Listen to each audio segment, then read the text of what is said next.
Simon & Schuster Audio presents What She Lost by Susan Elliot Wright. Read by Kate Lee. Prologue. Marjorie, October 1967. Marjorie didn't know how long she'd been in labour. There were no windows in the delivery room, so she couldn't tell if it was day or night. It had been 12 hours with Eleanor, but she felt as though she'd been here twice that long already. She wondered if it was still pelting down with rain outside. When they said on the wireless this morning that there was likely to be some flooding, she'd gone straight downstairs to check the basement. Sure enough, there was already about an inch of water pooling in the area at the bottom of the back steps. So she took the stormboard from the old scullery and tried to wedge it up against the back door. Her bulk made it more difficult to manoeuvre, and the rain pounding on her back felt sharp and cold. She should have waited and let Ted do it.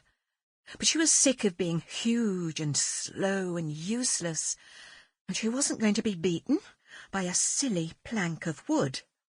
So when, after the fourth attempt to fix it in place, one side popped forward again, she put her hands on the doorframe to steady herself, drew back her right foot, and gave the board a sharp kick, slotting it perfectly into place.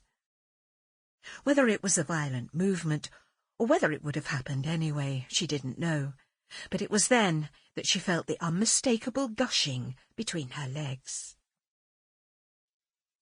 There were 3 midwives in the delivery room now, and a doctor too. "We need baby out, Marjorie."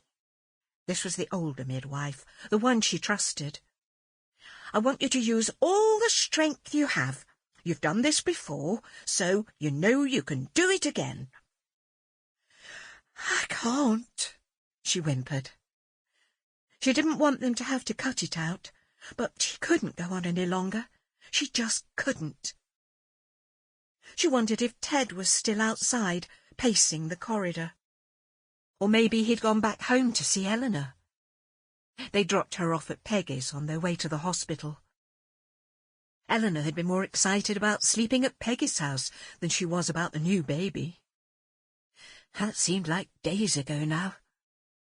Another pain started to build, and she knew that within moments she'd be in its grip, consumed and unable to speak.